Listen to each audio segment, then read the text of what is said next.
Hello everyone, অনেক দিন পর আমি আমার আজকে সারাদিনের খাওয়া দাওয়া নিয়ে চলে আসলাম। তো ব্রেকফাস্টে খেয়েছিলাম রুটি, আলু ভাজি আর সাথে ছিল ডিম। তারপরে আমাদের বাসায় মেহমান এসেছিল আর ওনারা লিচু নিয়ে এসেছিল। এই লিচুগুলোও খেয়েছিলাম, বাট লিচুগুলো একদমই মিষ্টি ছিল না। অ্যান্ড তারপর খেয়েছিলাম এই জামরুল, এটাও মিষ্টি ছিল না, তবে এটা আমি লবণ দিয়ে খেয়েছিলাম, বাট তখন ভালোই লাগতেছিল। তারপরে দুপুরের দিকে খেয়েছিলাম আলু দিয়ে, পুঁই শাক দিয়ে, চিংড়ি মাছ। তারপর এই পটল দিয়ে, আলু দিয়ে আর রুই মাছ রান্না করা হয়েছিল, আর এটাও অনেক বেশি মজা হয়েছিল। অ্যান্ড তারপরে বিকালের দিকে খেয়েছিলাম এই ভাজা সেমাইটা। এই ভাজা সেমাইটা আমার অনেক বেশি ফেভারিট, বাট আমি চামচ দিয়ে খেতে পারতেছিলাম না, তার জন্য আমি হাত দিয়ে খাওয়া শুরু করে দিলাম।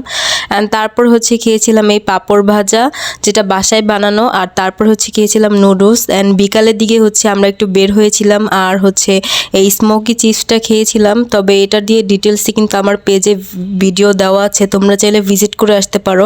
মানে এই চিপসটা আমি কোত্থেকে খেয়েছি অ্যান্ড টেস্টটা আমার কাছে কেমন লাগছে সব কিছুই কিন্তু ডিটেলসে ভিডিও দেওয়া আছে। তো প্লিজ আমার পেজটা একটু ভিজিট করে আসো আর ফলো করে দিও। অ্যান্ড তারপর খেয়েছিলাম এই ভেলপুরি। অ্যান্ড তারপর বাসায় এসে খেয়েছিলাম আইসক্রিম। অ্যান্ড তারপর রাত্রি ডিনার দিয়ে ফার্স্টেই ছিল পটল ভাজি, আর সাথে ছিল বেগুন ভাজি।